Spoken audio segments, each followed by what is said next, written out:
Hello students, welcome to English class. आज हम पढ़ेंगे एक new poem my heaven. This is very nice poem composed by Rabindranath Tagore. Rabindranath Tagore जिन्होंने रासगान लिखा है और हिंदी में आपने पढ़ा होगा उनकी रचनाओं का संग्रह है जिसको हम गीतांजलि के नाम से भी जानते हैं. रविन्द्रनाथ टैगोर एक बहुत ही प्रसिद्ध राइटर पोएट हुए हैं जिन्होंने साहित्य की बहुत सेवा की है. सबसे पहले हम जानते हैं टैगोर साहब के बारे में.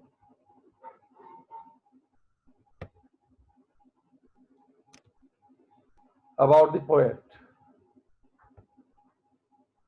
a gifted Indian poet Rabindranath Tagore was born in Calcutta on May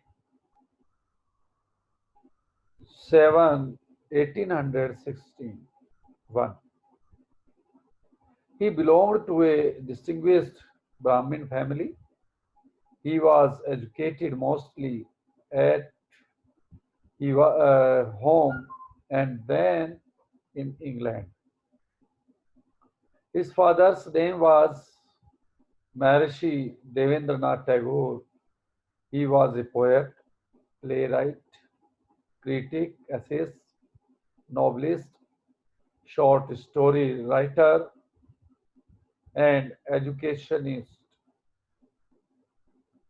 Writing poems while yet a child, he became famous at the age of 17. 17 वर्ष की उम्र में इन्होंने पोयम लिखना शुरू किया और वो प्रसिद्ध हुए. He won the Nobel Prize for Literature in 1913 and was knighted in 1915.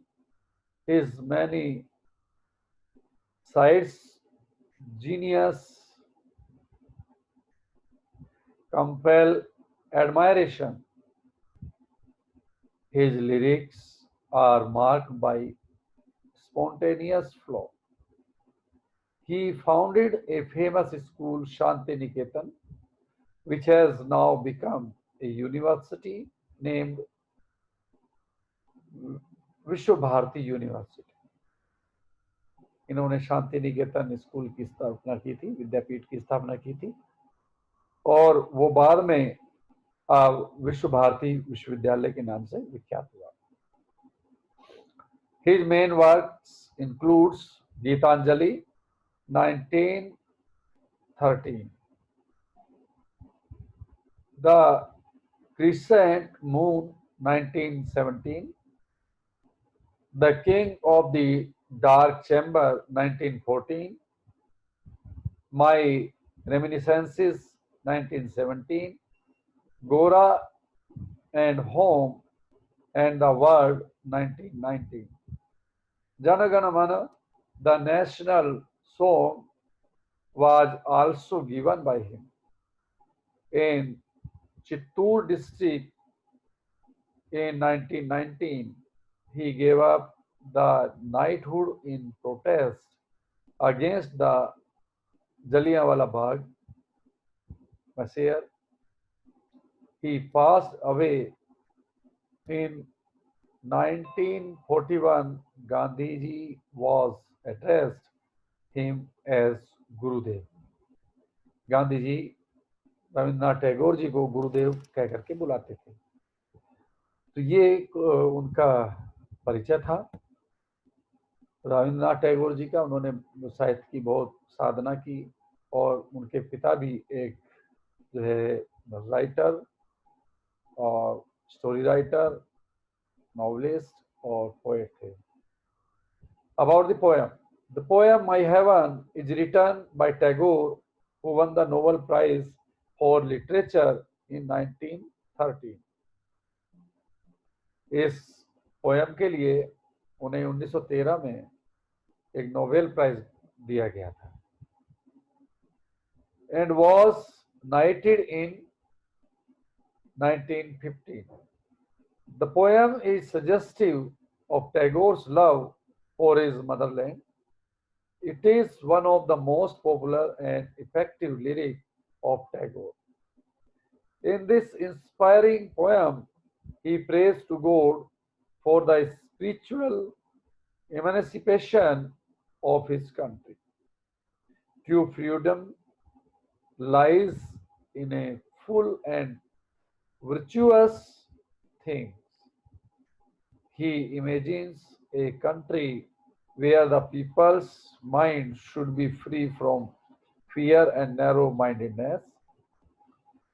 There should be no distinction of caste, race, and no language. Everybody should choose the path of truth. He wanted his country heaven on earth. ये बड़ी सुंदर सी poem है जिसमें रविन्द्रनाथ टैगोर ने ईश्वर से प्रार्थना की है कि मेरा जो देश है उसके देशवासी बिल्कुल निडर हो, निर्भय हो और अपने मार्ग पर अपने लक्ष्य को प्राप्त करने में सफल हो और जात पात क्षेत्रवाद छोटी मोटी संकीर्णताओं से दूर रहें और उनसे उबर करके अपने विकास के लिए कार्य करें। अब पढ़ते हैं हम poem. Where the mind is without fear and the head is held high, where knowledge is free, where the world has not been broken up into fragments by narrow domestic walls, where the words come out from the depth of truth, where tireless striving stretches its arms towards perfection, where the mind is without fear and the head is held high.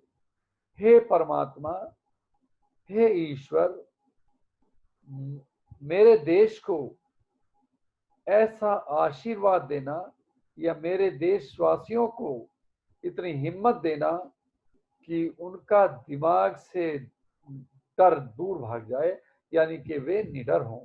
मेरे देशवासी सभी निडर बने, उनका सिर हमेशा इज्जत के साथ और सम्मान के साथ ऊंचा रहे और जहां पर सभी को ज्ञान प्राप्त करने का आजादी हो, सभी को अधिकार हो। Where the world has not been broken up into fragments, fragments कहते हैं भेदभाव, by narrow domestic walls, narrow domestic walls जात पात के बंधन, क्षेत्रवाद के बंधन। मेरे देश में आपसी भेदभाव, छुआछूत और जाति पाति के जो बंधन हैं, क्षेत्रवाद का जो बंधन है, जो भावनाएं हैं, इन सब भावनाओं को दूर करो और मेरे सभी देशवासियों के मन में संकीर्णता को निकाल दो। उनके मन से जात पात, क्षेत्रवाद और जो ऊंच नीच की भावनाएं हैं उनको दूर करो। जो एक दूसरे लोगों के बीच में जो दीवारें खड़ी हैं उनको दूर करो और भाईचारे की भावना को पैदा करो। मेरे देशवासियों को ऐसा बनाओ जो कि उनके मन में हमेशा इन छोटी छोटी संकीर्णताओं से उबरने के बाद भाईचारे की भावना पैदा हो। Where the words come out from the depth of truth, और जिनके अंदर से जो शब्द निकले, जो वाणी निकले, मेरे देशवासियों के मन के अंदर से जो वाणी आए वो सच्चाई की गहराइयों में डूबी हुई हो, यानी कि वो सत्यनिष्ठ हो और सत्यवादी हो। Where tireless striving stretches its arms towards perfection, और मेरे देशवासी, मेरे भारतवासी सभी उन्नति की ओर अग्रसर हो। Where the clear stream of reason has not lost its way into the dreary desert sand of dead habit, where the mind is led forward by thee into ever widening thought and action. Into that heaven of freedom, my father led my country away. हे ईश्वर, हे परमात्मा, मेरे देश को एक ऐसी राह दिखाओ, मेरे देशवासियों को ऐसी राह दिखाओ कि वो अपने लक्ष्य को ना भूलें और पुरानी संकीर्णता, पुरानी परंपराओं में दबकर या उससे प्रेरित होकर अपने लक्ष्य से ना भटक जाएं और वो अपने लक्ष्य को प्राप्त करने के लिए सतत प्रयास करें। Where the clear stream of reason has not lost its way, जहां पर वो अपने रास्ते से ना भटके और अपने रास्ते को, उनके मार्ग को प्रशस्त करो जिससे वो अपने रास्ते पर आगे बढ़ते चले जाए। Into that dreary desert sand and of dead habits, यानी पुरानी जो बेकार की दकियानुसी बातें हैं, जो पुरानी जो बेकार की परंपराएं हैं, उनमें दब करके वो ना रह जाए। Where the mind is led forward by thee into ever widening thought and action, और मेरे देशवासियों का दिमाग इतना व्यापक हो, उनकी विचारधारा इतनी व्यापक हो कि वो अपने कार्य और अपने विचारों से उस व्यापकता को पूरे जगत में फैलाएं और जिससे वो आगे का मार्ग उनका प्रशस्त हो। Into that heaven of freedom, my father let my country awake. हे परमपिता परमात्मा, मेरे देश के नागरिकों को ऐसा जागरूक करो कि वो इस प्रकार की स्वतंत्रता में जन्म लें कि जहां पर वो सभी निडर हो, निर्भय हो, संकीर्णताओं की भावना उनके अंदर ना हो, छोटी छोटी भेदभाव की बातें उनके दिमाग में ना हो और भाईचारे से मिलजुल करके वो अपने इस देश का को आगे बढ़ाने का प्रयास करें और उन्नति की ओर अग्रसर हों और मेरा देश पुरानी संकीर्णताओं या पुरानी जो परंपराएं हैं उनमें दब करके ना रह जाए। तो हे ईश्वर, मेरे देश को आगे बढ़ाओ और मेरे देश के नागरिकों का जो दिमाग है उसको विस्तृत करो, उसको व्यापक करो, ऐसा आशीर्वाद दो जिससे कि वो उनका दिमाग व्यापक दृष्टिकोण वाला हो और वो ऐसी स्वतंत्रता प्राप्त करे कि सभी लोग एक समानता का अधिकार जिनको प्राप्त हो। ये थी बड़ी सुंदर सी एक पोयम जो भी हमने पढ़ी रविन्द्रनाथ टैगोर जी की, और ये बहुत ही इम्पोर्टेंट पोयम है जो कि एग्जाम के पॉइंट ऑफ व्यू से एग्जाम में इसमें आपको जो है एक्सप्लेनेशंस और जो है सेंट्रल आइडिया कोई भी पूछा जा सकता है। आप अच्छी तरह से इसकी तैयारी करेंगे। अभी हम चलते हैं एक्सरसाइज की ओर। सबसे पहले जो ग्लोसरी यहाँ पर लिखी हुई है, आपके पास जो बुक होगी, बुक में भी पीछे की तरफ ये लिखे हुए हैं, तो आप इसको अपनी नोटबुक में नोट कर लेंगे ग्लोसरी को। और जो where the mind high, a place where people are free, frank and fearless and live with dignity, जहाँ पर लोग बाग अपने आज़ादी के साथ निडर होकर के और एक दूसरे के साथ भाईचारे के साथ अपने सम्मान के साथ अपना जीवन व्यतीत करें। और वर्ल्ड का यहाँ पर जो अर्थ दिया गया वो ह्यूमन सोसाइटी या मानवीय समाज से, मानवता से लिया गया। नेक्स्ट चलते हैं। अब ये है आपका एक्सप्लेनेशन।